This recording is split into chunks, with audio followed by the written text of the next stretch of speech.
Le paradigme christique. C'est votre serviteur Dr Eman David II, de l'Uvra Christian Church qui parle du paradigme christique.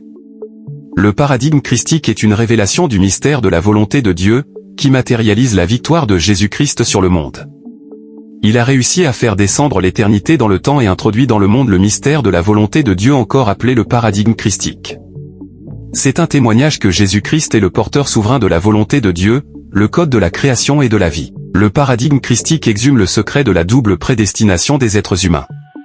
Ainsi, ce concept aussi bien mal connu que très controversé indique que certains êtres humains sont destinés à la perdition éternelle à cause de l'apostasie et leur affection de la chair dans le paradigme dit tellurique, adamique ou mondain. D'autres par contre sont destinés à la gloire éternelle à cause de leur loyauté et de l'affection de l'esprit dans le paradigme christique emmitouflé par la faveur extrêmement grande et puissante imméritée encore appelée grâce que le Seigneur Jésus-Christ a introduit dans le monde porté par la vérité.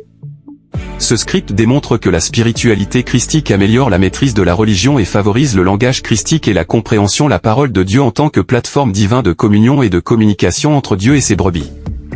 La lecture fine de ce script, il ressort que le Christ a ouvert un chemin de vie à chacune de ses brebis qui n'est visible qu'à la nouvelle naissance, Jean 3, 3, et ouvert à la naissance en esprit, Jean 3, 5, car c'est dans ce chemin que l'enfant de Dieu mature son esprit pour devenir fils adoptif de Dieu avec une carrure et une posture d'homme parfait. Ce chemin permet à la brebis de traverser glorieusement cette existence terrestre avec la lumière fardée de la parole de Dieu et avec la puissance de l'Esprit Saint. Cette opération éthérée permet à la brebis de vivre dans cette existence sous la conduite de l'Esprit Saint. Ainsi, les brebis vivent en Christ dans cette existence sans exister parce qu'eux ne sont pas du monde, mais vivent dans deux mondes selon la volonté de Dieu à travers l'affection de l'Esprit. C'est le véritable sens du paradigme christique qui est en réalité la volonté de Dieu contenue dans le Decretum Absolutum qui a été déjà accompli. Cet ouvrage indique à l'élu qu'il a été choisi et tant que son nom est inscrit dans le livre de vie et ce faisant, il héritera du royaume de gloire. L'élu doit savoir que l'Esprit Saint quittera ce monde à la fin de la mission, et ceux qui n'auront pas encore une alliance formelle avec le Seigneur Jésus-Christ vivront la grande tribulation et la désolation. C'est pourquoi, tous ceux qui reconnaissent Jésus-Christ comme Seigneur et Sauveur doivent faire le pas décisif, dès maintenant pour un choix éclairé entre le Seigneur Jésus et le monde, la vérité ou le mensonge et l'imposture, les ténèbres, ou la lumière, la mort ou la vie. Lorsqu'il a choisi le Seigneur Jésus et s'est plié au paradigme christique, c'est-à-dire à la volonté de Dieu plus précisément à l'affection de l'Esprit, il navigue dans l'espérance de la résurrection et de la vie éternelle. Par contre lorsque les brebis choisissent le monde, elles se déconnectent à l'Esprit de Dieu, et vivent désormais la loi tellurique qui produira la gloire du monde, avec à la clé le déterminisme tellurique. C'est une réalité physiomatique dans laquelle tout ce qui est dans le monde est provisoire, dans les ténèbres est déterminé à mourir. Le monde ne connaît ni la lumière, ni la vérité encore moins la vie, faisant dire par aux professionnels de la spiritualité christique que ce monde est une bulle chimérique.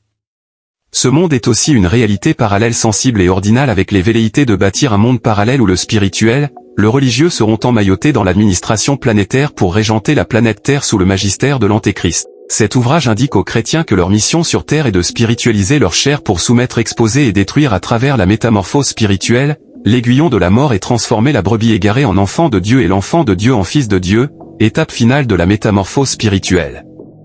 C'est l'objectif de la vie de tout chrétien sur Terre.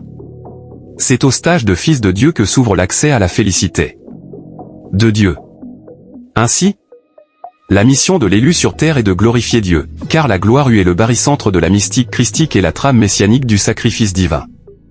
C'est la gloire de Dieu qui soumet les ténèbres et ouvre une voie royale à l'élu pour la félicité de Dieu.